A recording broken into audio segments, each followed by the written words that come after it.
तुम्हारी भाषा भी करेक्ट होनी चाहिए। बाबा कह रहे तुम्हारी भाषा भी बिल्कुल अच्छी होनी चाहिए, करेक्ट। वो लोग कहते हैं अल्लाह, वह कहते हैं गॉड। मुस्लिम धर्म वाले कहते हैं अल्लाह, ईसाई धर्म वाले कहते हैं गॉड। है तो वो एक ही ना, कहते हुए सबका मालिक एक है। तो सबका मालिक एक वो कौन है? वो शिव बाबा ही तो है। गॉड फादर भी कहते हैं। पिछाड़ी वालों की बुद्धि फिर भी अच्छी रहती है। जो पिछाड़ी में धर्म आए, ईसाई धर्म आया अब से कितने साल पहले, 2000 साल पहले, तो उनकी बुद्धि भी कुछ सही थी। बाबा कह रहे पिछाड़ी वालों की बुद्धि फिर भी अच्छी रहती है। फिर 500 साल पहले गुरु नानक जी आए, उन्होंने भी एक ओंकार सतनाम उस एक के लिए कहा। इतना दुख नहीं उठाते जो पिछाड़ी में बाबा कह रहे आते हैं। तो अब तुम सम्मुख बैठे हो, क्या करते हो? बाबा को इस भ्रकुटी में देखते हो। शिव बाबा को हम ब्रह्मा बाबा की भ्रकुटी में देखते हैं। बाबा फिर तुम्हारी भ्रकुटी में देखते हैं। जिसमें मैं प्रवेश करता हूँ उनको देख सकता हूँ। बाबा कह रहे हैं, शिव बाबा कह रहे हैं कि जिसमें मैं प्रवेश करता हूँ ब्रह्मा बाबा में, तो उनको देख सकता हूँ।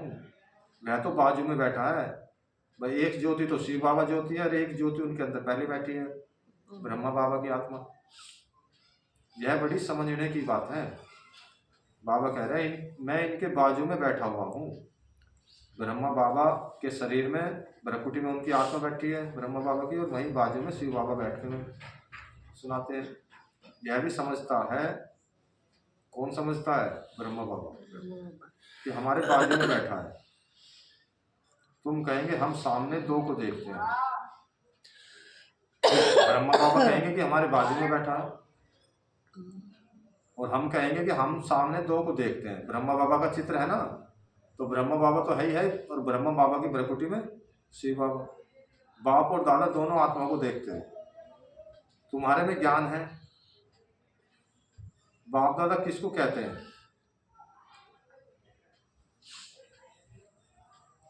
तुम्हारे में ज्ञान है ना, बाप दादा किसको कहते हैं? बाप माने शिव बाबा और दादा माने ब्रह्मा बाबा। आत्मा सामने बैठी है। भक्ति मार्ग में तो आंखें बंद करके बैठते हैं ना। बाबा कह रहे भक्ति मार्ग में तो आंखें बंद कर बैठ सुनते हैं। पढ़ाई कोई ऐसे थोड़ी होती है, टीचर को तो देखना पड़े ना। या तो बाप भी है टीचर भी है, तो सामने देखना होता है। बाबा कह रहे सामने देखना होता है, तो बाप भी है टीचर भी है सतगुरु भी है। सामने बैठे और आंख बंद हो, झुटका खाते रहें, ऐसी पढ़ाई तो होती नहीं। स्टूडेंट टीचर को जरूर देखता रहेगा, नहीं तो टीचर कहेंगे, जो विद्यार्थी होगा पढ़ने वाला होगा वो अपने मास्टर को तो देखेगा ना जरूर। नहीं तो टीचर यानी कि मास्टर कहेंगे यह तो झुटका खाते रहते हैं। तो बाबा ने क्या कहा था झुटका खाने वाले के, यानी कि नींद, जैसे हम बैठे बैठे नींद आ जा, मुरली क्लास में बैठे नींद आ गई, तो उसके लिए बाबा ने सुना क्या कहा? भांग पी के पिया। यह कोई भांग पी कर आए।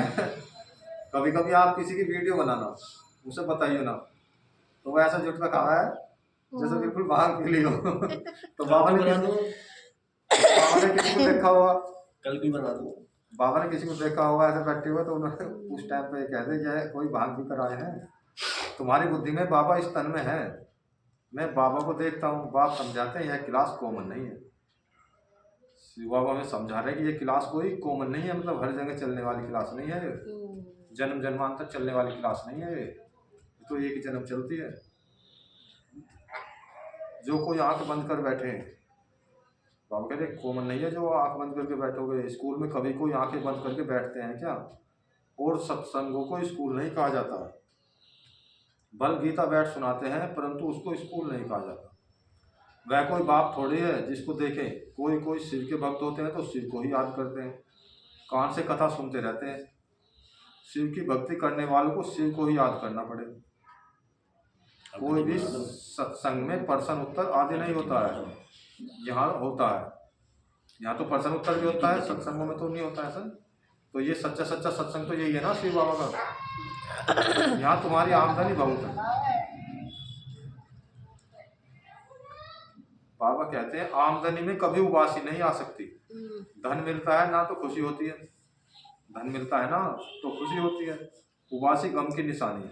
जहाँ गम होगा वहाँ उबासी आएगी। गम है, दुख है कोई किसी बात का, तो बाबा कह रहे तुम्हें उबासी नहीं आना, तुम्हें मुंह सामने रहना, बीमार होगा और दिवाला निकला होगा तो उबासी आती रहेगी, पैसा मिलता रहेगा तो कभी उबासी नहीं आएगी।